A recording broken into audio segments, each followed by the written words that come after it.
Is that I'm really over the set list, and what I've been trying to do is like themes.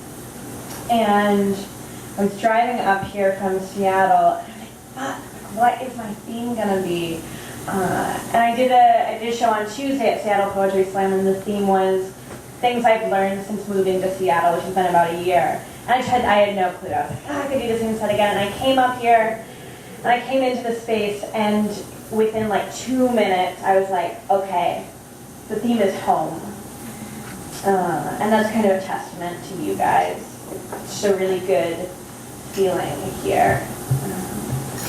Yeah, so the theme is home, which is a lot of things, right? It's where you come from, and it's who you are, and it's also where you're vulnerable. So, yeah, I'm going to try to do some angry poems, because a lot of my book is angry, and I want you guys to have that. And I have a couple poems on my little list here that I've never read to people before.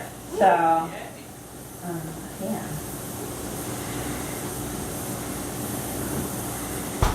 When someone I love deeply tells me hormone therapy is, quote, from a biological perspective, self-mutilation, I think about tape. How we were told, room full of girls, that sex was like sticking our flimsy glue bodies to a locker, a doorknob, a boy's soft green sweater. And afterward, how linty, mucky. The adhesive will never be the same. Don't we want to be fresh for our husbands? On paper, which is flat, the logic holds up. It's true that sex, the act, creates a bond. True that sex, the category, is written on our bodies. True that tape's bond fades with touch, that any alteration of the body could be named violence.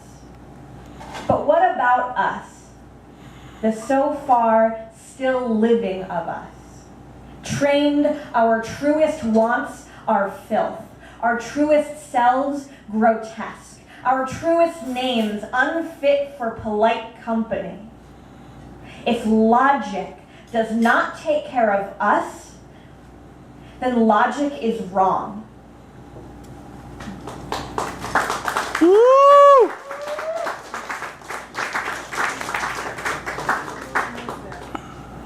Queer is like you're driving on the highway, and you have been for as long as you can remember. You woke up before the light, already at the wheel, going 65. Nothing but black road beneath you and thousands of miles of daylight to burn. And you got to see the sun come up over the beautiful, flat parts of the country, and it was the color of fruit everywhere. And you drove past horses and dogs and sturdy-boned cattle in their tidy little fields, so neatly combed they looked like patches of corduroy, and it was beautiful, but uncomplicated. It was that comfortable beauty you don't learn anything from. And now, you're coming up on the city in the center of everything. Every asphalt in the world is rising up to meet here. Every highway arcing up and over and around every other highway. One uncuttable knot of road. And sure, maybe your first instinct is nausea or terror, because this many bodies shouldn't be able to move in such complicated ways, to arc and accelerate, and all you can think about is elementary school art class.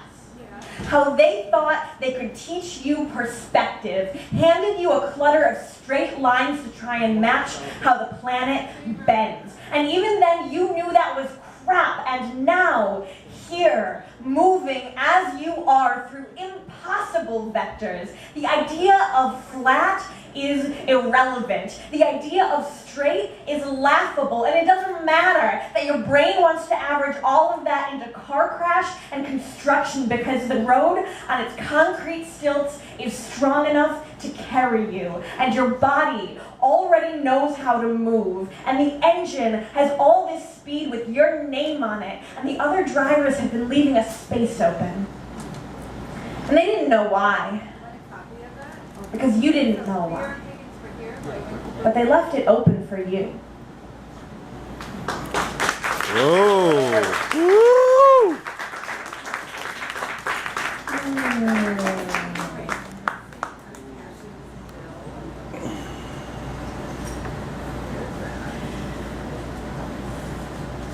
This is not a friend, this is a girl.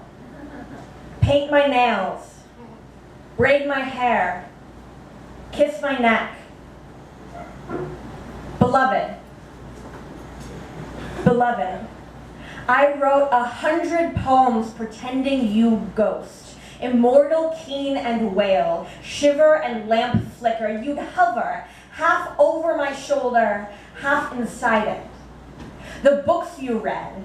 Not a one published after 1955. Vocabulary delectable, unfamiliar, beloved. I replaced the sound of your voice with wind across cave mouth and beer bottle. Called myself psychic for the way I redeciphered the sense. I loved your hum better than I loved having a fresh breath in me.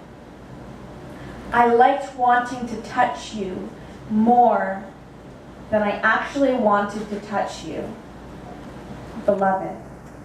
After years of Gothic poetry, doomed romance pantomime, when you died, I mourned you loud.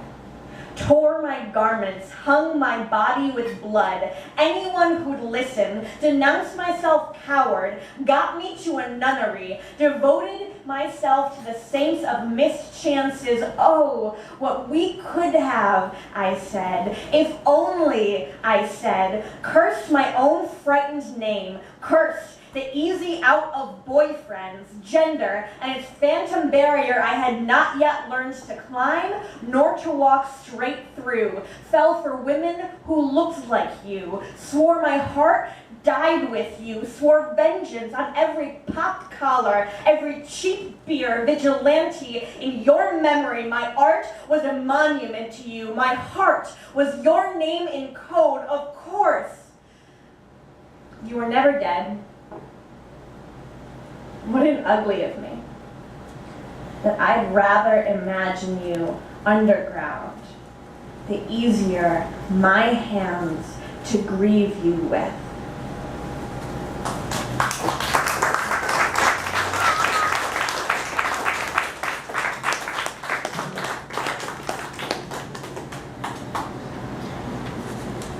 I've got a rapper diptych here. Gonna do, yeah, the really angry poems are still coming. So if you're like sitting there being like, when's she gonna get pissed? Wait, just wait. But I'm gonna talk about rappers right now. I have a lot of feelings about rappers.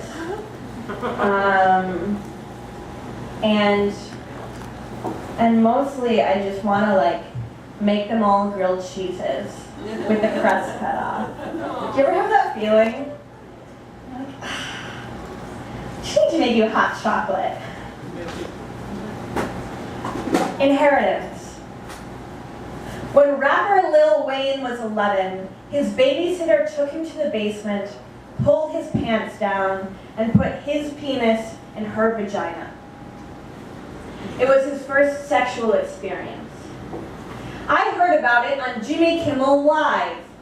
Jimmy was laughing and invoking the fantasy of player. Jimmy probably actually said, playa. People always think the difference is in how you end the word. Wayne grinned with a mouthful of diamonds and said nothing. Some things might as well be hereditary.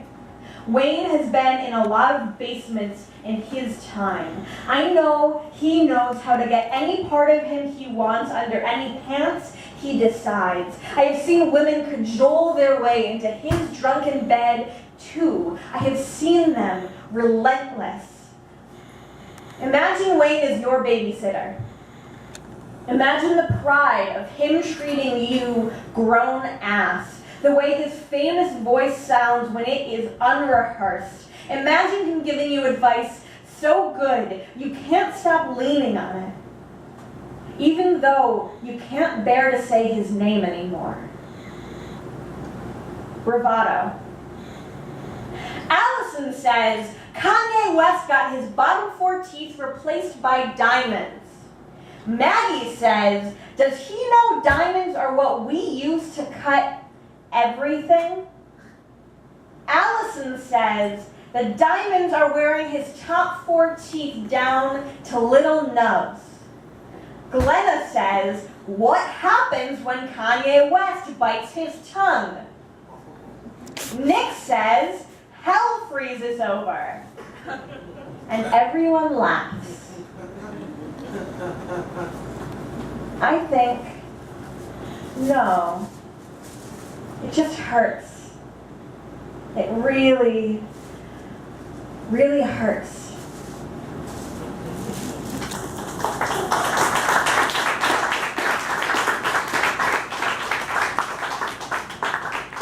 Sorry, Zips. All right. You guys want some angry now? Yeah. Yeah. Angry. I'm angry. I love it when people tell me what they want. That's the best. I keep a list taped to the fridge in the dirty kitchen of my brain. It says on one side, people I am pretty sure I can trust, and on the other, people I definitely cannot trust.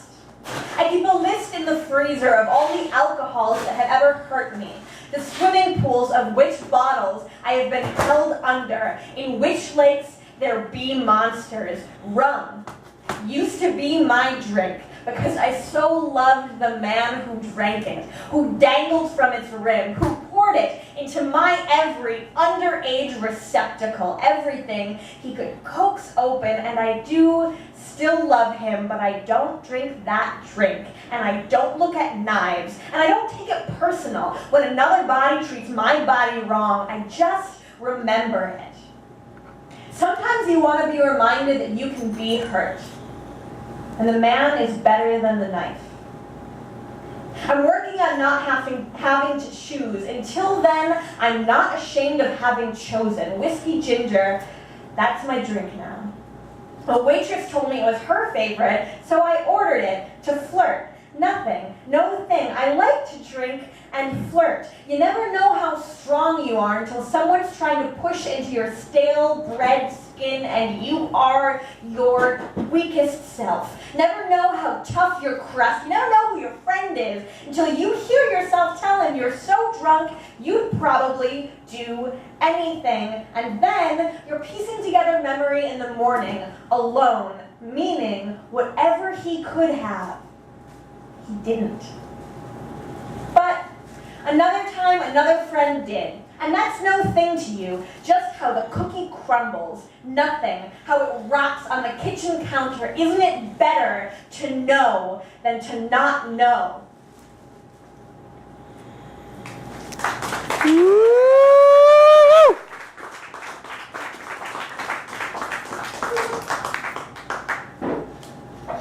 So I have a lot of decoding poems in the book. I am a big student of particularly mythology, but also sort of like pop culture, and there are these stories that just exist out there. And I'm really drawn to the idea of decoding rather than retelling. I think the idea of a retelling is it's about like adding another layer on top. And I'm kind of more interested in like popping the hood and being like, oh, like this trope connects to the elbow bone or whatever it is. So I have a series of decoding poems, and I'm gonna read you guys a couple of them, and we're gonna look at what time it is. Okay. Okay. Decoding Christina. Come on. Overcome. On over. Baby. Decoding Eurydice. Death represents sex. Orpheus is not the hero. Read the myth again. Decoding Edith. Once there was a woman whose God betrayed her. Once there was a woman whose neighbors, whose names she knew by heart, whose secrets she kept, whose children she fed with milk and sweet biscuits, turned their backs on her. Once there was a woman whose guests were angels, unwilling to help. Once there was a woman whose husband offered their daughters as appeasement to any hands wanting appeasing. The woman walked up and down all her staircases. The woman climbed in and out of all her own windows. The woman crept over the roofs of her neighbors' houses at night. The woman walked laps around every relevant border. The woman chanted 1,000 times her own name. The woman scaled the red rock cliffs outside of town and slid down again until she was skinless. The woman was an infected wound. The woman was a pile of dirty clothes. I'll tell you what I told her. When you cannot find 50 who are righteous, salt the graveyards. When you cannot find 40, salt the parks. When there are not 30 righteous, salt the fields. When you cannot find 20, salt the beds of all children under the age of 16. When there are not 10 righteous, not 10 names familiar to your tongue that deserve to be spoken, salt the wells. Choke the livestock. Burn our tender throats. Dry us from our water out. If there is no one clean, be antiseptic. If there is no one right, be crystalline. Woman, be inhuman if you must. A pillar, a pedestal, a monument to salt.